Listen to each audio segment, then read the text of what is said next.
be one. At the end of the day, he'll probably prove to be one of those pros kind of guys. Someone that league wide you're respected.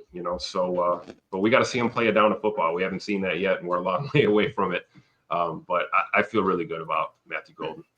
Definitely. Yep. All right, up next at pick 54. This one kind of caught people off guard. I know it was a little bit further down on our board, but I have a lot of faith in Anthony Belton and the fact that someone had mentioned in the earlier show today, 18 different NFL teams had him in for a top 30 visit.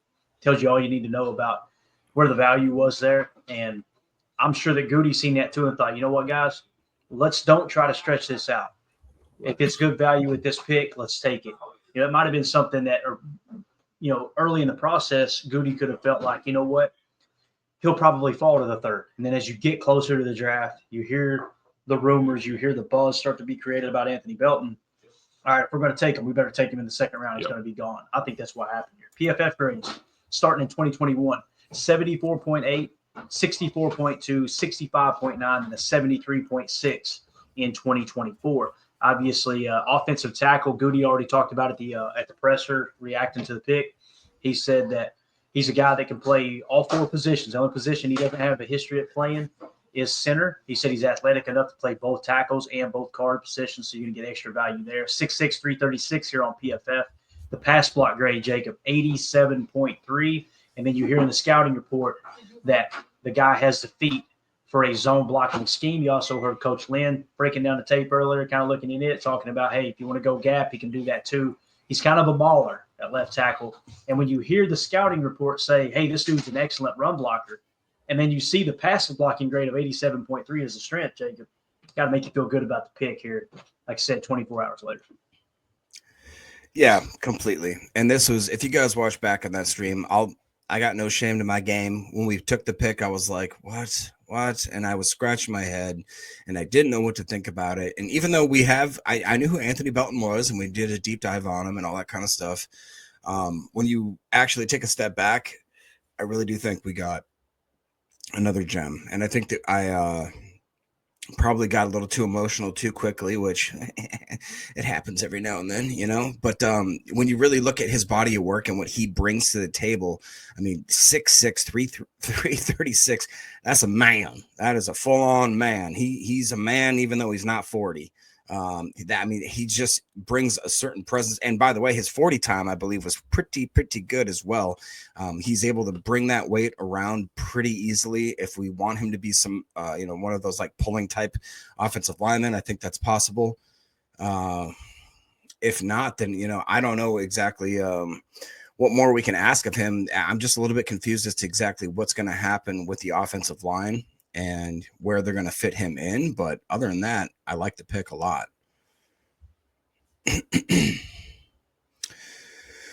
Right there. Doesn't look like there's anybody else. But are you guys in the chat? Is there anybody else that cannot see any of the guys there in Green Bay? Or is it just me? No? All right, cool. Yeah, we lost the Green Bay folks. Cool. Well, that's not normally how the podcast goes. So, yeah, can't see him. Nathan can't see him. Awesome. So that's cool. All right. Well, guys, we might have to restart this stream. Hold on. Just give us a second. We're going to get there. Can you hear us, bro? Sure. Yeah. It was just, they all had to pee, That's exactly what it was. Now, listen, hey, thank you for keeping it going. The internet just completely crashed. Hopefully it holds up. If not, we'll go to the mobile data here in a second. I don't know what happened. We're hardwired too, so I think they're throttling us, Jacob. The coverage is just too good of this draft. So, anyway, back to Anthony Belton. I'm sure you were talking about him a little bit there. What? A little bit, yeah. You guys got a little static coming through real hard. What is that? We haven't changed a thing. Still got it, Jacob?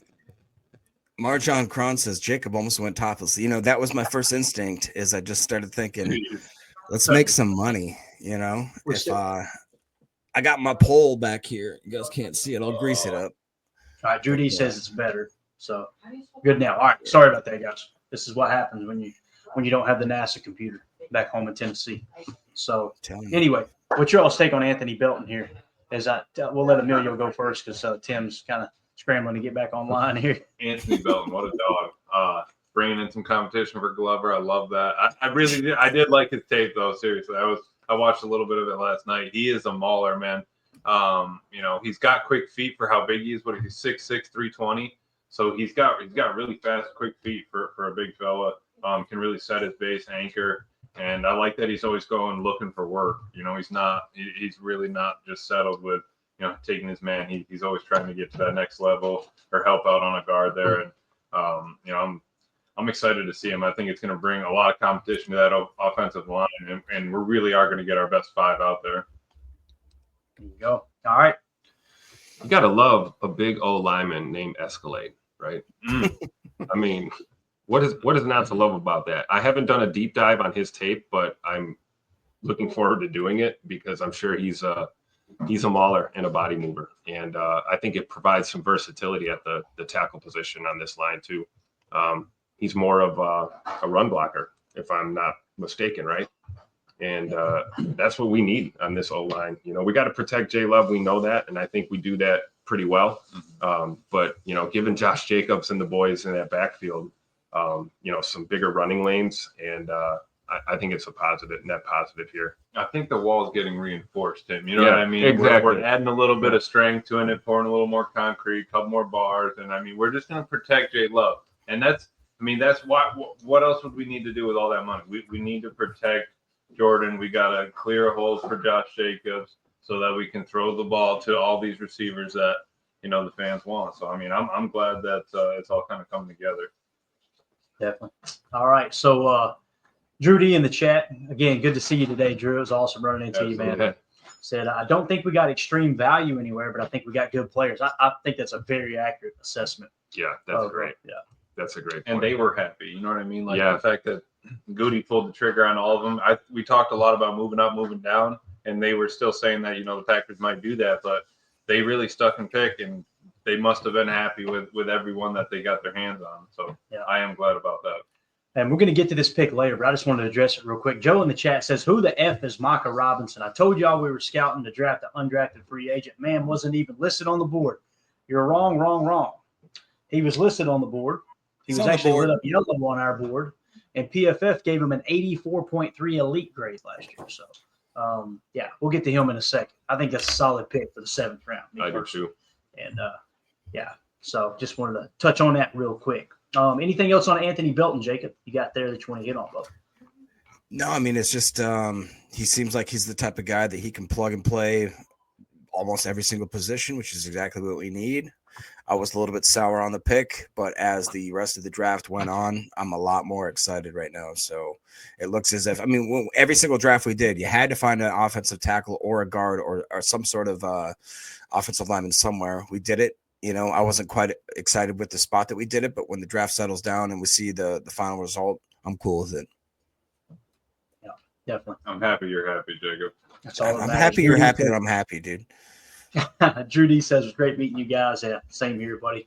Greg Rice in the chat says, Mike Wall likes Glover.